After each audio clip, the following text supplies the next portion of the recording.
বং storytelling এর পক্ষ থেকে আজকের গল্প অদৃষ্টের শাস্তিদাতা। গল্পটি ভালো লাগলে অবশ্যই লাইক, শেয়ার এবং কমেন্ট করবেন। এছাড়া চ্যানেলে নতুন হয়ে থাকলে চ্যানেলটিকে সাবস্ক্রাইব করে পাশে থাকা বেল আইকনটিতে প্রেস করুন। চলুন শুরু করা যাক আজকের গল্প। বৃষ্টি থেমে যখন আকাশ পরিষ্কার হলো, অতীশ দেখলো ঘড়িতে রাত ৮টা বাজে।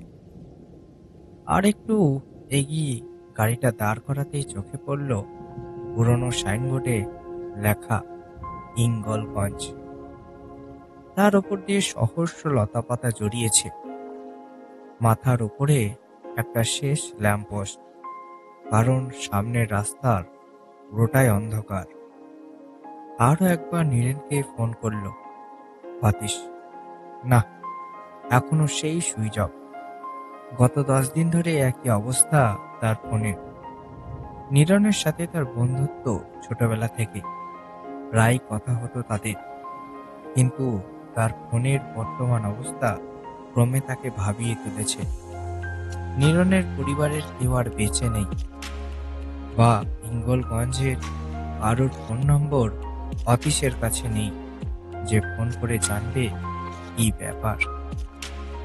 তাই নিজেই এসেছে বন্ধুকে দেখতে। মেঘ সরতেই চাঁদের আলোয় কোনো রকমে রাস্তাটা পার করলো অতীশ। পাথুরে রাস্তায় আর কিছুটা এগোতেই চোখে পড়ল ছোট্ট একটা রেস্তোরাঁ। ভেতর থেকে শোনা যাচ্ছে মানুষের গলার আওয়াজ। বাড়ি থেকে এতটা রাস্তা একাকিত্বের সাথে কাটানোর পর মানুষের গলা শুনে তার মনে একটা স্বস্তি এলো। গাড়িটা রেস্তোরাঁর সাইডে লক করে সে ভেতরে ঢুকলো। ভেতরের পরিবেশ বেশ থমথমে। মেঝেতে কতগুলো টেবিল চেয়ার পাতা, তাতে গুটি কয়েক বয়স্ক লোক বসে। কেউ গল্প করছে, কেউ খাবার সাজিয়েছে, কেউ বা তাস খেলছে। সবার মুখে এক অদ্ভুত বিষণ্ণতা। অতীশের দরজা খোলার আওয়াজে এক ঝলক সবাই তার দিকে তাকালো, তারপর আবার ডুবে গেল নিজেদের জগতে। রেস্তোরাঁর কর্মচারীদের একজন বয়স্ক লোক, পাকা চুল, গোঁফ দাড়ি, আর কয়েকজন কম বয়সী ছেলে। বুড়ো লোকটিকে খাবারের অর্ডার দিয়ে ফোনের একটা টেবিলে গিয়ে বসলো সে। একটু পরে শুনতে পেল পাশের টেবিলের লোকগুলোর চাপা সুরের কথাগুলো। কি রে, কিছু জানা গেল ওই ব্যাপারে? কি আর হবে বল, কি যে হচ্ছে কিছুই বুঝতে পারছি না। ওই লোকটা আবার নয় তো, যে ওই বুড়োটাকে? ওহ, থাম দেখি, পাগলটা কথা ছাড়। বেশি রাত হওয়ার আগেই ঘরে ফিরতে হবে, ব্যাস। অতীশ কান পেতে শুনছিল কথাগুলো। লোকগুলো হয়তো বুঝতে পেরে চুপ করে গেল।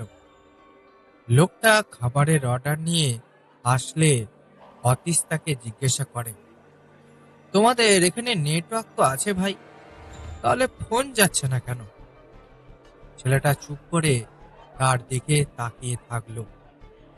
পাশের টেবিলে থেকে একজন বলল, দাদা, ওই ছেলেটা বলতে পারে না, বোবা। ছেলেটা চলে গেল। অতীশ বলল, আপনি কি এখানে থাকেন? হ্যাঁ, অনেকদিন ধরে। আচ্ছা, একটা কথা বলতে পারবেন? আপনি নীরেন অধিকারীকে চেনেন? এই বিদ্যাপতি হাই স্কুলে পড়ায়। তাকে কিছুদিন ধরে ফোনে পাচ্ছি না। লোকগুলো এর ওর মুখ চাইয়া চাই করল। তারপর কাঁপা গলায় বলল, না দাদা, আমরা ওসব কাউকে চিনি না। তাদের মুখ থেকে সব রক্ত কে যেন চুষে নিয়েছে। তারা আর বেশিক্ষণ বসলো না, উঠে চলে গেল। অতীশের কোথাও একটা খটকা লাগছে। এখানকার মানুষগুলো কেমন যেন সিটিয়ে থাকে সবসময়। বুড়ো লোকটাকে টাকা দিতে গিয়ে থাকার জায়গা সম্পর্কে জিজ্ঞাসা করলো। বুড়ো বলে, আমার একটা ছোট্ট বাড়ি জানা আছে, যেটা ভাড়া দেয় মাঝে মাঝে। এখন ফাঁকায় পড়ে আছে, কিন্তু একটাই ঘর। আপনাকে একটু মানিয়ে নিতে হবে। ঠিক আছে, কিন্তু আমার গাড়িটা? গাড়িটা না হয় আপনি আমার রেস্তোরাঁর একটা ঘরে রেখে দেবেন। গাড়ির জিনিসপত্র বেচার লোক এখানে নেই। আচ্ছা, একটা কথা ছিল। আপনি জানেন এখানে ফোনের কোনো সমস্যা হয় কিনা? আমার এক বন্ধুকে ফোনে পাচ্ছি না কিছুদিন ধরে। তা ঠিক জানি না। আচ্ছা, তারপর গাড়িটা রেস্তোরাঁর ঘরে রেখে সে ভাড়ার বাড়ির চাবিটা নিল। মাকে একটা ফোন করতেই ঘরটাতে চট পেতে শুয়ে পড়ল। মাথার মধ্যে সব যেন কেমন এলোমেলো হয়ে যাচ্ছে তার।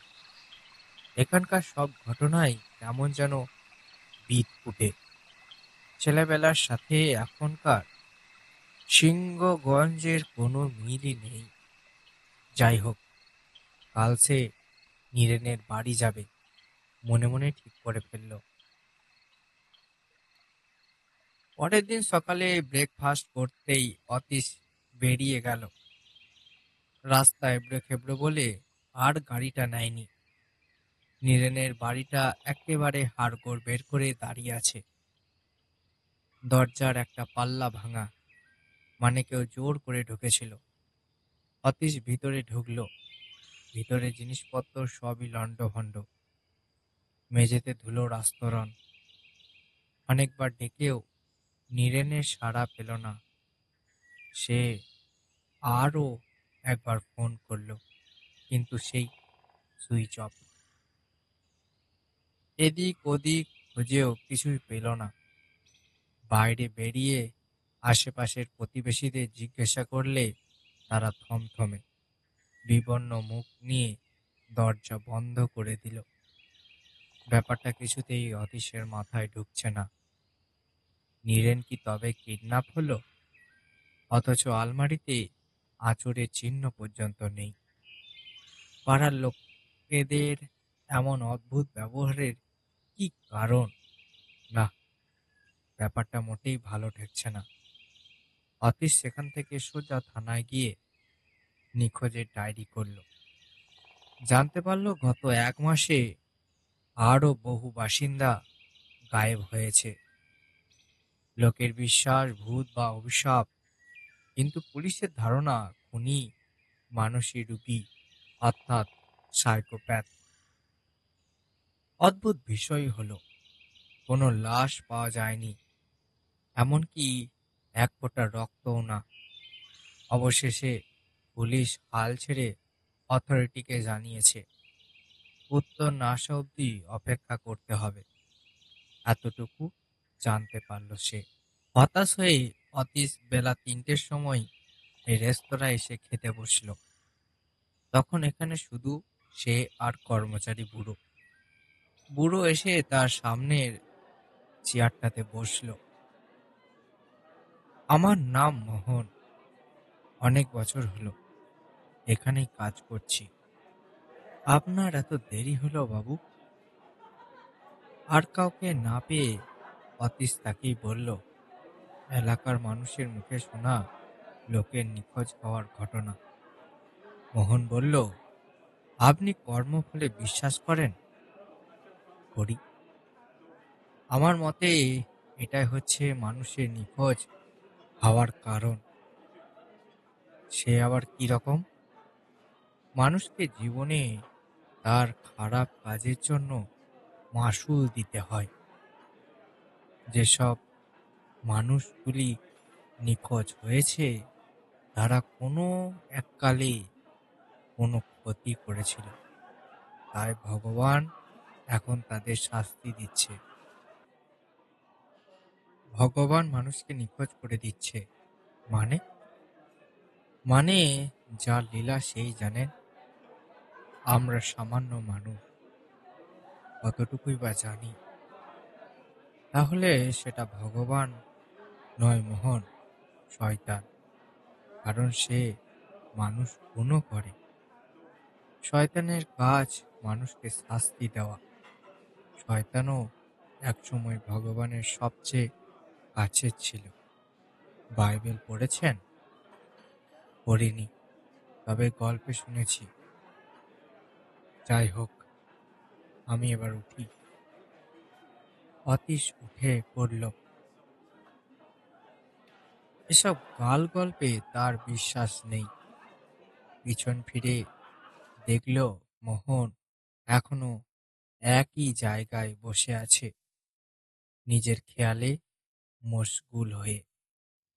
অতীশ যখন বাড়ির কাছে পৌঁছায় তখন দেখে রেস্তোরাঁর কর্মচারী বোবা ছেলেটি দরজার কাছে দাঁড়িয়ে এক দৃষ্টে তাকিয়ে আছে তার দিকে। তার চাহনিতে রয়েছে একটা তীব্র আকর্ষণ। অতীশ তার কাছে গিয়ে বলল, কার জন্য দাঁড়িয়ে আছো? কিছু বলবে?